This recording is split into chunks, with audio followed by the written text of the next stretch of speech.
اهلا بكم اعزائي المشاهدين في حلقه جديده. حلقتنا النهارده الحقيقه هتبقى حلقه قصيره. انا بعتمد في الحلقات القصيره دي ان انا اصحح مفاهيم. ساعات بيجي عيان بتاعنا نكشف عليه كده ونقول له انت عندك تضخم في الكبد. العيان اول ما بيسمع كلمه تضخم في الكبد دي مش عايز اقول لكم وشه بيقلب الوان. ليه؟ لان هو مش فاهم يعني ايه تضخم في الكبد. فلو انت مهتم بالموضوع ده هتتابعني، ولكن بعد الفصل.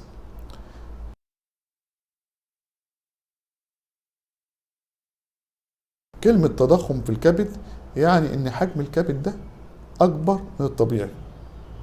مش معنى كده ان زي ما المريض بيتخيل او بيتوهم ان هو بدل ما الدكتور قال له انت عندك تضخم في الكبد يبقى انت عندك ورم او سرطان لا قدر الله في الكبد. طب امال ايه اسباب تضخم الكبد؟ ليه الكبد يبقى حجمه اكبر من الطبيعي؟ خد بالك، لو انت طويل شويه انت ممكن تلاقي الكبد بتاعك يبقى زياده سنتي وده يبقى شيء طبيعي. ايه الاسباب بقى اللي هي المرضيه؟ الاسباب المرضيه واحد، ودي طبعا في حوالي 70 80% من الحالات اللي احنا بنقول عليهم عندهم تضخم في الكبد، اكتر من 70%، بيبقى السبب وجود الكبد الدهني، ان الكبد ده عليه دهون كتيره والدهون الكتيره دي مكبره حجم الكبد. طب ايه تاني؟ التهاب الكبد المزمن، سواء كان فيروسي فيروس بي او فيروس سي، او كان بسبب التهاب الكبد المناعي. وطبعا احنا عملنا فيديوهات عن الكلام ده كتير، اللي يخش على القناه هينبسط بالفيديوهات اللي احنا عاملينها عن التهاب الكبد المزمن وعن التهاب الكبد المناعي. كل ده الحقيقه موجود فيه فيديوهات كتير. او يكون عنده تليف، التليف في اول مرحله بيبقى حجم الكبد كبير وبعد كده مع الوقت يبتدي يصغر لغايه ما ينكمش خالص ويبقى حجمه صغير.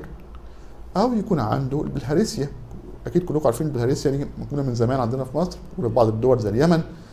فممكن يكون عنده بلهارسيا والبلهارسيا دي تكبر حجم الكبد. ايه تاني؟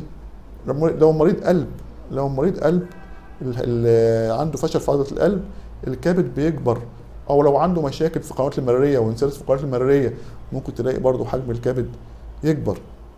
اخر حاجه بقى في القصه دي الاورام، سواء كانت اورام مصدرها الكبد او اورام خارج الكبد جايه من المعده جايه من القولون جايه من اي حته وانتشرت للكبد كبرت حجم الكبد، او اورام عامه زي اورام الليمفاويه او امراض اللوكيميا امراض الدم ووصلت للكبد وكبرت حجم الكبد.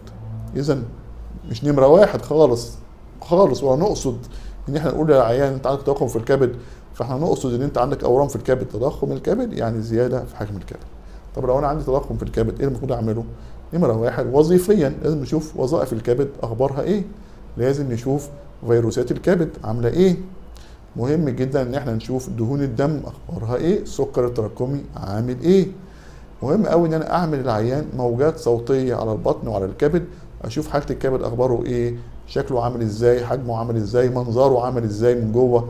ده كلام مهم. نشوف القنوات المراريه عامله ازاي، نشوف اورده الكبد عامله ازاي، كده اقدر افرق هل ده احتقان في الكبد ولا هل ده دهون على الكبد ولا هل ده التهاب مزمن في الكبد. كل الكلام ده بيبقى ليه منظر وبيبان، او تليف في الكبد كل ده بيبان في الموجات الصوتيه. من الحاجات المهمه قوي كنا اتكلمنا عليها كتير قبل كده الفايبروسكان، لان انا بلاقي كده بعمل عين فايبروسكان اطلع نسبه الدهون اللي على الكبد قد ايه لو انا شاكك في دهون، ويطلع لي كمان نسبه الالياف اللي على الكبد، وده هيبقى مفيد جدا في تشخيص مشكله الكبد دي ايه. طبعا لما بشخص السبب بتاعه بنبدا اخر مرحله هي مرحله العلاج. تمام. اتمنى يكون الفيديو ده صحح المفهوم اللي في دماغكم ان موضوع تضخم الكبد ده شيء مش مرعب، شيء ما يخوفش، لا ده معناه ان في حاجه والكبد فيه مشكله انا محتاج ان انا اعرفها واعالجها كويس، عشان الكبد ده بعد ما اعالجها كويس الكبد ده هيرجع حجمه طبيعي. اتمنى لو عجبكم الفيديو ده طبعا تعملوا لايك وتشيروه مع اصدقائكم. لسه ما اشتركش في القناه يشترك في القناه ويفعل زر الجرس. اشوفكم في حلقه قادمه والسلام عليكم ورحمه الله وبركاته.